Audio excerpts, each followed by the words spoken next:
Oke, Bapak, perkenalkan kami dari Umrah. Di sini kami ingin mewawancarai Bapak. Bapak atas nama siapa? Rusli. Langsung aja ke pertanyaannya, Pak ya. Untuk pertanyaan pertama, udah berapa lama Bapak bekerja sebagai nelayan? Mungkin udah belasan tahun. Belasan tahun ya. Terus jenis alat tangkap apa aja yang Bapak biasa gunakan untuk nelayan biasa? Jaring. Jaring aja. Terus biasanya Bapak melaut berapa jam per harinya dan berapa kali seminggu? Kalau hitung jam mungkin kita setengahkan dari air pasang sampai air kering. Mungkin sekitar 5 jam. Kalau per minggunya biasanya berapa hari? Minggu sekitar 6 hari ya. Terus musim ikan yang bagus kalau biasanya Bapak untuk nangkap ikan itu kapan aja, Pak? Musim selatan sama musim timur. Terus rata-rata hasil tangkapan Bapak per hari itu bisa dapat mencapai berapa? Rata-rata itu sekitar 7-8 kiloan gitu rata-rata. Terus biasanya kalau misalnya ditangkap, Bapak jual lagi nggak? Biasa harganya jualnya berapa? Harganya tuh bervariasi, ada yang mencapai 50-an, ada yang 20, ada juga yang belasan. Oke, Pak. Selanjutnya Pak, kalau kendala terbesar kalau di melaut tuh apa Pak? Kendala terbesar ya seperti angin, apalagi ini kan mau menghadapi musim utara, itu udah jelas anginnya kencang. Kalau dari alat tangkap atau harga ikan tuh Pak, ada nggak merasa kayak harga jual ikan terlalu murah? Harga ikan itu kita kan sekarang tempat kita tergantung pada musim. Kalau musim kelung itu kadang-kadang harga ikan itu anjlok karena ikan dari kelung itu banyak. Dari perubahan kondisi laut tuh dari tahun ke tahun tuh ada berubah atau tetap sama ya Pak? Kalau perubahan tuh jelas ada, karena ikan kan semakin hari kan udah semakin pupus. Karena yang nangkap juga makin banyak. Ya Pak. Kalau Bapak pernah nggak dapat bantuan alat atau pelatihan dari pemerintah gitu Pak? Kalau bantuan alat pernah berupa jaring. Pelatihan belum ada Pak? Kalau Pelatihan belum. Kalau menurut Bapak nih program apa yang paling Bapak sama nelayan lain butuhkan gitu Pak?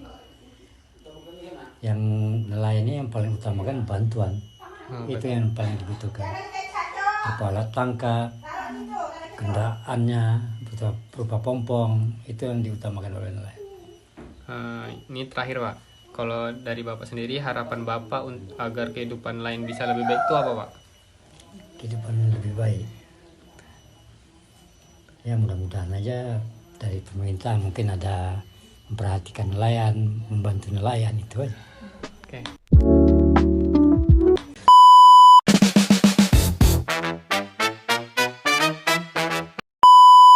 Baik Ibu, jadi kami dari mahasiswa Umrah ingin sedikit melakukan wawancara tentang usaha yang sedang Ibu jalankan. Ibu dengan nama siapa Bu? Robia, Ibu Robia. Nah, untuk usaha ini tuh dari kapan Bu mulai dibangun? Oh, kayaknya udah belasan tahun ya, hampir 20 tahun kayaknya ada lah lebih kurang gitu. Untuk produk utama yang dihasilkan itu apa aja Bu? Ya, produknya yang jelas sotong banyak kan, kayak ikan itu aja. Bisa nggak Ibu ceritain proses dari awal buat otak-otak ini sampai produk siap jadinya? Kayak mana ya? Maksudnya, Proses dari ikan mentahnya terus. oh bahannya, ya bahannya kalau ibu kan ciri khasnya otak-otak sotong tuh namanya kan. Jadi jelas bahannya ya kita beli kan dari nelayan. Kalau nelayan nggak ada ya kita harus ambil di penampungan gitu. Ya kita proses dibersihkan, digiling. Udah digiling ya kita buat bumbunya, baru kita buat adonan. Gitu. Nah, untuk kapasitasnya itu dalam satu hari bisa menghasilkan berapa unit Bu? Tergantung lah pembelinya kalau untuk penjualannya ya, nggak menentu dia. Nggak nentu ya. Kalau modal dari awal bangun usaha ini tuh dari modal sendiri atau ada sumber yang lainnya, Bu? Modal sendiri, Bu. Modal sendiri. Ibu pernah nggak dapat bantuan atau pelatihan khusus dari pemerintah atau pihak lain gitu, Bu? Bantuan pernah juga dapat. Kalau pelatihan dulu sering, cuma yang sekarang ini nggak pernah lagi sih.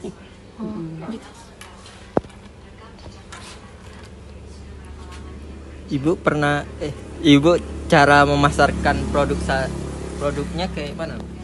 Kalau ibu sih hanya setakat di warung ini aja. Ibu nggak kayak orang lewat IG atau lewat apa posting-posting gitu. Ibu nggak pandai kayak gitu-gitu. Jadi nggak ada cuman. Ada kendala tak dalam pemasaran atau pengiriman? Kalau pemasaran sih untuk kendala sih buat saat ini kayaknya nggak ada. Memang keadaan ekonomi ya. Jadi sebenarnya memang agak kurang gitu. Kalau masalah terbesar yang Ibu hadapi saat ini apa? Yang masalah terbesar. Ya, seperti bahan baku, Oh, harga. sekarang ini masalah terbesar bahan bakunya lagi sulit karena mau utara ya.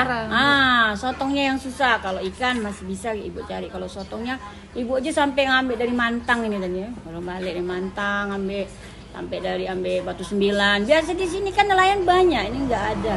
Lagi betul-betul nggak ada tahun ini. Sulit emang. Tapi buat tahun ini aja sih. Biasanya enggak. Harapan Ibu untuk perkembangan UMKM ke depan seperti apa? Untuk kedepannya, Iya. ya sebenarnya sih untuk kedepannya ya pengen yang lebih baik, lebih ya lancar kayak mana lah pokoknya. Ya bisa ibaratnya dikembangkan untuk keluar gitu ya kalau bisa. Cuman kan ibu nggak ikut kayak pelatihan atau apa gitu lagi buat saat ini. Jadi nggak bisa mengembangkan. Cukup. Yang terakhir Bu, bantuan atau program apa yang dibutuhkan agar usaha bisa berkembang? Biar bisa berkembang. Yang dibutuhkan ya ibaratnya untuk pemasaran lah buat saat ini kan yang kita butuhkan. Cuma kan ibu belum bisa untuk memasarkan usaha ibu nih dari mana. Sebenarnya kalau kita lengkap bisa di minimarket gitu ya, kayak yang bahan frozennya gitu, itu bisa sebenarnya. Kalau bantuannya Bu, bantuan dari pemerintah gitu, apa yang Kalau ibu dibutuhkan? butuhkan, kalau ibu sih pinginnya ya buat saat ini butuh freezer karena freezernya sudah banyak yang rusak kan, udah lama kali ya, udah 4 biji udah rusak tuh. Itu aja kalau ibu. Oke, makasih Bu. Baik Ibu, makasih Bu atas informasi yang sudah diberikan. Semoga usahanya berjalan dengan lancar. Ya amin.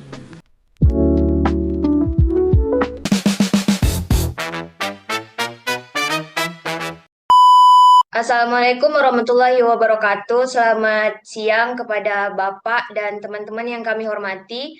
Nah, pada kesempatan ini kami dari kelompok 5 akan mempresentasikan hasil mini riset dengan judul Analisis Ekonomi dan Bisnis Maritim pada UMKM, Nelayan dan Masyarakat Pesisir di Desa Teluk Bakau, Kecamatan Gunung Kijang, Kabupaten Bintan, Kepulauan Riau. Nah, mini riset ini kami lakukan selama beberapa minggu dengan melakukan wawancara langsung ke lapangan, observasi kondisi wilayah, dokumentasi kegiatan ekonomi, dan analisis menggunakan metode SWOT dan PESTEL. Harapannya hasil riset ini bisa memberi gambaran yang jelas mengenai bagaimana potensi maritim di Desa Teluk Bakau bisa dikembangkan secara berkelanjutan. Selanjutnya saya akan masuk ke bagian pendahuluan. Nah, Desa Teluk Bakau ini merupakan desa pesisir di Kabupaten Bintan yang memiliki potensi laut sangat besar. Sebagian besar penduduknya itu menggantungkan hidup dari perikanan tangkap, pengolahan hasil laut, dan sektor wisata bahari seperti snorkeling, island hopping, dan memancing wisata. Nah, namun potensi yang besar ini ternyata belum sepenuhnya dimanfaatkan. Banyak masalah muncul seperti perubahan cuaca yang ekstrim, penurunan stok ikan, alat tangkap sederhana, modal terbatas, dan promosi UMKM yang belum maksimal. Nah, karena itu penelitian ini menjadi penting untuk melihat kondisi nyata masyarakat pesisir, mengidentifikasi tantangan mereka, serta merumuskan solusi yang realistis dan bisa diterapkan. Kemudian dari masalah tersebut, kami merumuskan beberapa pertanyaan penelitian mengenai ketergantungan masyarakat pada sektor laut, kendala UMKM dan nelayan, serta potensi wisata maritim.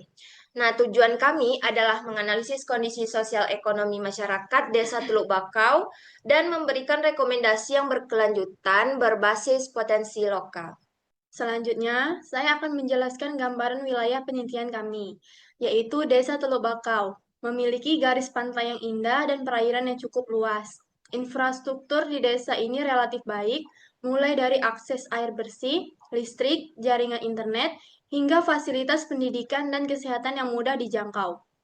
Namun, kondisi ekonomi masyarakat sangat bergantung pada laut. Bahkan, berdasarkan wawancara kami, sekitar 70% pendapatan masyarakat berasal dari sektor maritim. Artinya, perubahan cuaca dan musim memiliki pengaruh langsung terhadap pendapatan mereka. Nah, kami mewawancarai 3 narasumber utama. Yang pertama itu adalah Ibu Rubiah, pelaku UMKM Otak-Otak Sotong. Usaha tersebut sudah berjalan selama kurang lebih 20 tahun. Kendala yang beliau hadapi adalah freezer yang rusak, kesulitan bahan baku sotong saat musim tertentu, serta promosi yang belum optimal. Yang kedua, ada Bapak Rusli, nelayan tradisional.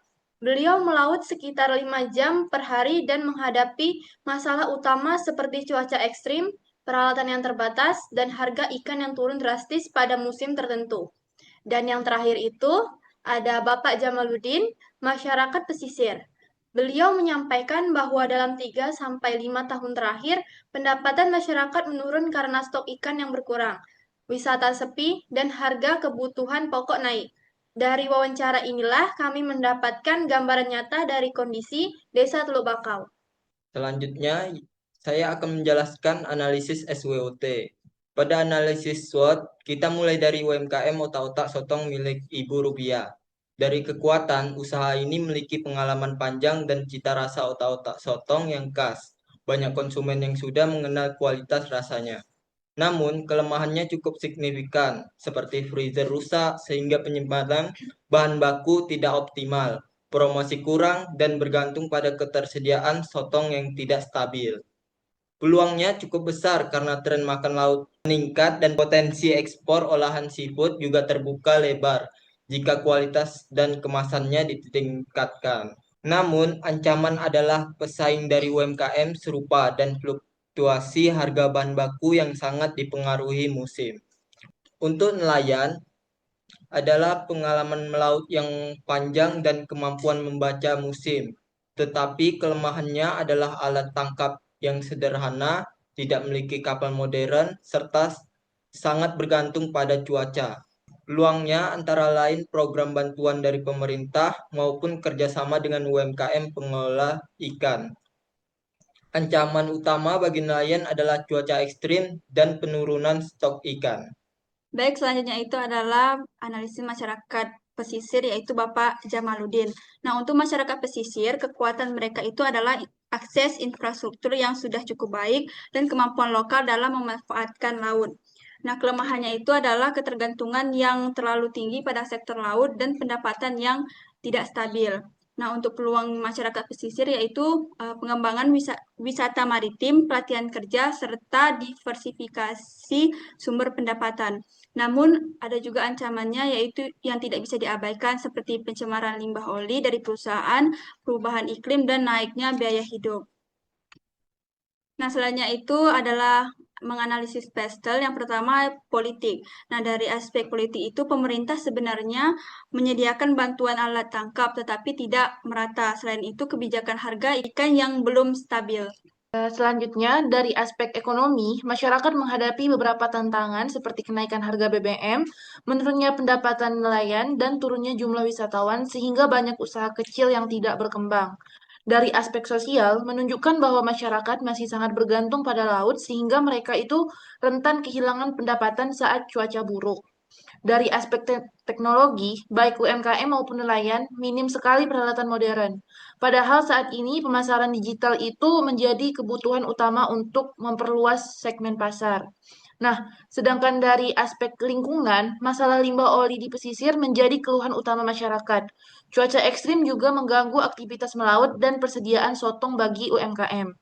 Terakhir, dari aspek legal, UMKM membutuhkan izin usaha dan standar sertifikasi produk agar dapat masuk ke retail modern. Selanjutnya bab 4 solusi berkelanjutan. Berdasarkan analisis tersebut, kami merumuskan 4 kelompok solusi.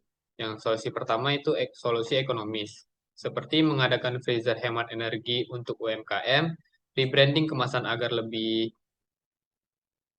menarik untuk wisatawan. Yang ketiga ada digital marketing melalui Instagram, TikTok, dan Google Maps. Ada pembentukan koperasi mini untuk nelayan agar harga jual lebih stabil, dan diversifikasi produk seperti nugget sotong, sotong suwir, dan frozen seafood. Selanjutnya ada solusi sosial inklusif. Dengan melibatkan perempuan dan pemuda dalam Prokja, pelatihan pengelolaan hasil laut, serta literasi keuangan sederhana agar masyarakat dapat mengatur keuangan keluarganya.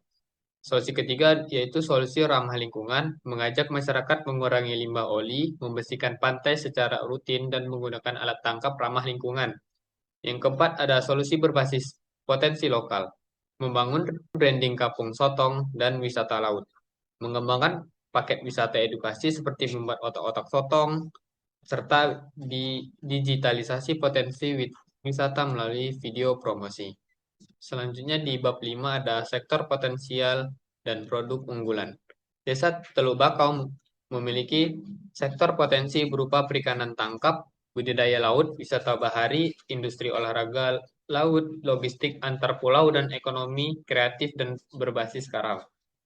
Produk unggulan yang dapat dikembangkan antara lain otak-otak sotong, abon ikan, kerupuk ikan, ikan asap, rumput laut olahan, dan frozen seafood. Selanjutnya itu adalah bab 6 yang kesimpulan dan rekomendasi. Nah, dari penelitian ini kami menyimpulkan bahwa masyarakat Desa Teluk Bakau sangat bergantung pada sektor maritim. UMKM otak-otak sotong memiliki potensi besar tetapi mengalami kendala produksi dan promosi. Nelayan menghadapi cuaca yang ekstrim dan alat tangkap yang terbatas. Masyarakat pesisir membutuhkan lapangan kerja baru serta dukungan pelatihan. Wisata maritim dapat menjadi alternatif pendapatan yang menjanjikan. Lalu pengembangan ekonomi pesisir perlu menggabungkan aspek ekonomi, sosial, lingkungan, dan potensi lokal. Dengan demikian, rekomendasi yang kami berikan yaitu mencakup pelatihan UMKM, pengadaan freezer, pembentukan koperasi nelayan, digitalisasi promosi wisata, serta kemitraan strategis antara kampus, pemerintah daerah, dan masyarakat. Demikian presentasi dari kelompok kami. Terima kasih atas perhatian teman-teman semuanya. Kami akhiri. Wabillahi taufiq wal hidayah. Wassalamualaikum warahmatullahi wabarakatuh.